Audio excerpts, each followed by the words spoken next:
Hello ladies, my name is Breanna Rudder, and in this tutorial I cannot wait to show y'all how to achieve jumbo box braids for beginners. So in order to do this look, we are not going to be using a lot of product, just a very few simple ingredients to pull off this spectacular hairstyle. So we're gonna jump right into those products. You're going to need a rat tail comb to help you to make defined parts. And as you can see here, this is how you want to actually part your hair when you're doing box braids or any type of individual braided or twisted style.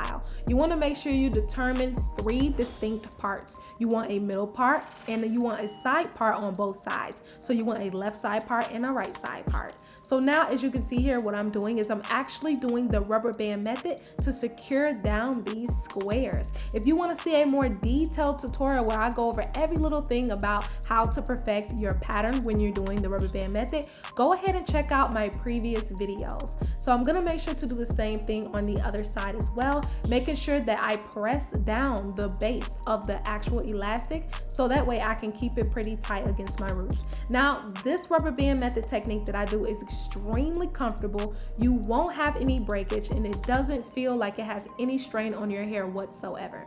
So if you want to see other detailed tutorials like this where I go super in depth on different techniques you can do with your hair, let me know down below in the comments and give me some suggestions so I can know what other videos y'all would like to see. So now after adding all of my rubber bands, this is how it looks.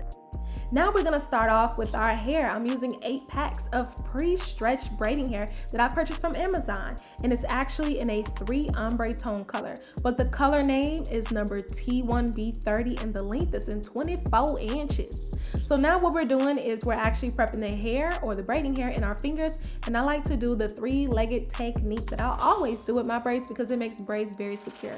Now I'm gonna show y'all a lot of techniques in this video. As you can see here, you split your square into 2, and then you're gonna actually start braiding the top of that square. So after you do a couple of rotations and actually release another leg of your braiding hair, you're gonna grab the second leg and add that in and continue braiding. When you're braiding your hair without the rubber band method, it's important that you always split your square into 2. So that way you're giving your braid extra security so that it won't slip out. And you're just going to keep braiding down to the ends. Now, as you're braiding, you may notice that some of your legs may slightly feel thicker than the others. All you gotta do is pinch off a little bit of hair so that way you can continue to evenly braid going all the way down so that all 3 legs ends at the same point. You're gonna pinch off a little bit of hair so that way all your ends actually stop at the same point when you're done braiding your hair.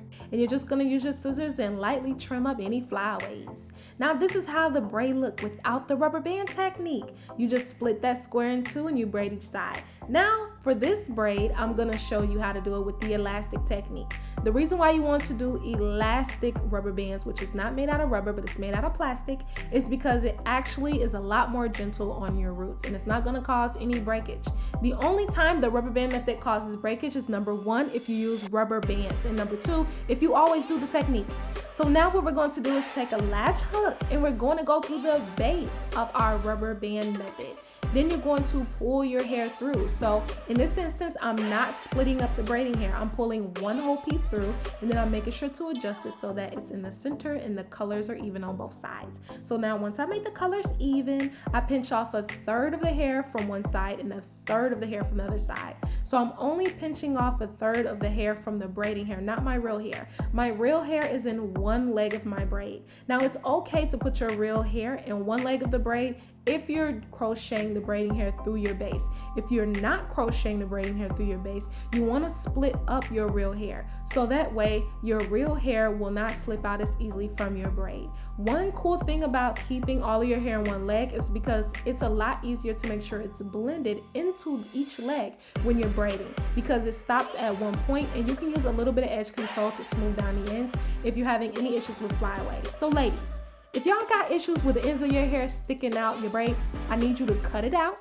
not cut it out literally, but I need y'all to stop doing that.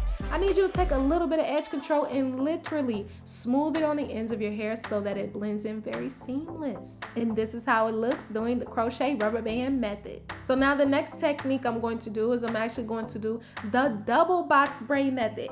So I need y'all to give me a big thumbs up if y'all like it when I show y'all different techniques to pull off the same exact look. So you're literally braiding your hair away from your scalp with no braiding hair whatsoever. You're just braiding your real hair going all the way down to the ends. This is amazing when it comes to protective styling because you're putting very minimal tension on your hair and you're not using the rubber band method and you're not doing any crazy techniques that can cause any breakage later on. So now what we're going to do is we're going to prep the braiding hair in our hands, and what I always love to do for secured braids is to make sure I split it into two, but in this instance I'm going to show you how you can actually do the single method at your scalp. So we're going to use our real braid as a real leg of the braid. So we actually rotate a couple of times and then you're going to split the braiding hair once your real braid is in the middle. So once your real braid comes back to the middle, you split a third of the hair from one side of your braiding hair leg and a third of the hair from the other side of your braiding hair leg, and you continue to braid so that way all three braids are equal in size.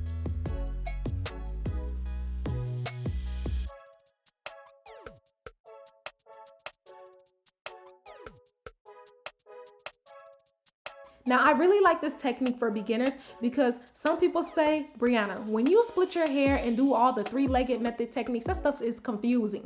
And I understand, I've been doing it for so long that sometimes you just gotta bring it back to the basics. So if you want to not have to split it in three, you just add one leg at the top, you braid, and then you split it into three once you have already done a couple of rotations with your real hair in the braiding hair.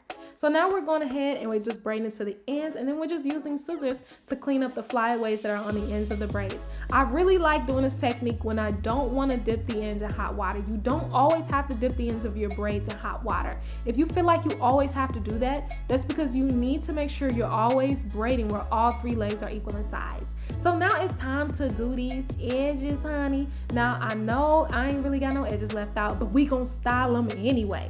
So I'm just taking a little bit of edge control. Look at that trick that I told y'all earlier. You just smooth it on the ends of your real hair so it don't stick out. And now I'm just moving some of my braids to the side so I can go ahead and style up my edges with a little bit of edge control. You can use anything you want to actually slick down your edges. I really prefer that when you're doing large size braids, you take this extra step to do so because it makes your style look super cute, super bomb, and all of that. One thing I like to always do when I'm brushing my hair is to kind of let my fingers do most of the work because I notice that the brush can feel a little bit harsh on my hairline, and you don't need much product, okay ladies? Just a little bit, because if you use too much, I promise you, Casper gonna sit on your hairline and you not gonna like it, okay? So a little bit of product goes a long way, trust me. And oh, by the way, thank y'all for making it to the end. As you can see here, I have my beautiful little baby boy sitting on my lap because he can't stand when I don't give him enough attention. So shout out to CJ in the comments, okay? And ladies, this is how the style looks once it's finished, and if y'all love it, let me know what other looks y'all want to see. Do y'all want to see this in other colors? Do you want to see this style in other lengths? I got my creative juices flowing, and I want to know what other types of tutorials y'all want to see next. So until then, I'll catch y'all next time. Bye bye.